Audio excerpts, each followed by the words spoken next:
नमस्कार, मैं हूं आपके साथ सृष्टि श्रीवास्तव।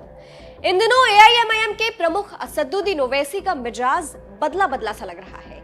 देशभक्त ओवैसी पाकिस्तान के खिलाफ मोदी सरकार के साथ सबसे आगे खड़े हैं। अब मोदी सरकार के लिए तो ओवैसी नर्म पड़ गए हैं, लेकिन आरएसएस को लेकर अभी भी ओवैसी का रुख साफ है। ओवैसी और आरएसएस समुद्र के दो किनारे हैं, ऐसा खुद ओवैसी का कहना है। केंद्र सरकार ने पाकिस्तान प्रायोजित आतंकवाद को वैश्विक मंच पर उजागर करने की कूटनीतिक पहल के तहत कई देशों का दौरा करने वाले सर्वदलीय प्रतिनिधि मंडल भेजने का, जिसमें ओवैसी को भी शामिल किया गया है। इसी को लेकर ओवैसी लगातार चर्चा में बने हुए हैं। जहां ओवैसी ने पीटीआई के साथ अपने इंटरव्यू में बहुत कुछ कहा। ओवैसी से सवाल हुआ कि आरएसएस प्रमुख मोहन भागवत ने हर मस्जिद के नीचे मंदिर ना ढूंढने की बात कही थी। इस पर ओवैसी ने काफी कुछ कहा। सबसे पहले तो उन्होंने कहा, अगर वह सच में ऐसा चाहते हैं तो उन्हें अपने लोगों को रोकना चाहिए, क्योंकि जो लोग कोर्ट जा रहे हैं वो सब कहीं ना कहीं आरएसएस और मोहन भागवत के चाहने वाले।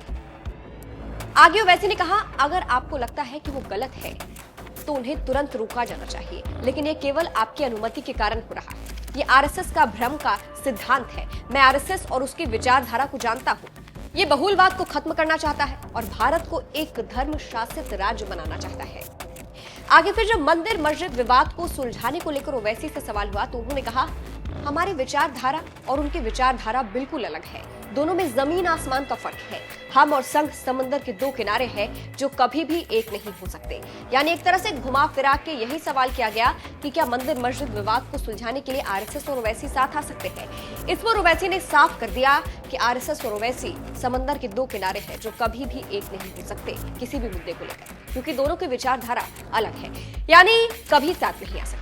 वहीं इसके अलावा ओवैसी ने कांग्रेस पर भी हमला बोला और कहा, भाजपा लगातार देश में चुनाव जीत रही है क्योंकि विपक्ष विफल है और उसने हिंदू वोटों को अपने पक्ष में कर लिया है।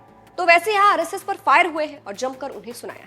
फिलहाल आपको बता दें, पहलगाम आतंकी हमले के बाद से लगातार ओवैसी मोदी सरकार के समर्थन में बोल रहे हैं और पाकिस्तान को लताड़ लगा रहे हैं। जिस तरह से ओवैसी ने मुद्दा उठाया था उसकी खूब तारीफें हुई थी। ओवैसी के ऐसे ही एक बयान के साथ आपको छोड़े जा रहे हैं। फिलहाल जिस तरह से ओवैसी ने कहा है कि वो और आरएसएस कभी साथ नहीं आ सकते क्योंकि दोनों की विचारधारा एकदम अलग है।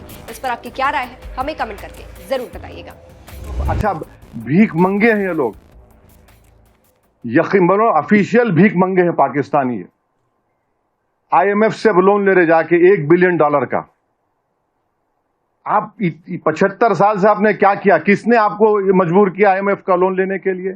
और अफसोस की बात यह है कि आईएमएफ का लोन ले रहे हैं और ये इंटरनेशनल, मेरे को माने ये इंटरनेशनल मॉनेटरी फंड नहीं, ये इंटरनेशनल मिलिटेंट फंड दे रहे हैं पाकिस्तान को, इस्तेमाल करेंगे।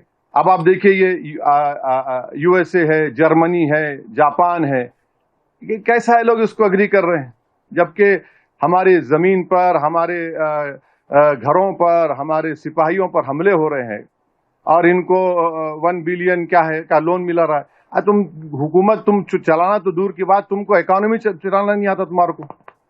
क्या है तुम्हारे पास? वहां से बैठ के आप बोल रहे इस्लाम ये इस्लाम वो, कोई कुछ नहीं है। ये सिर्फ इनकी जारहाना गलत पॉलिसी है।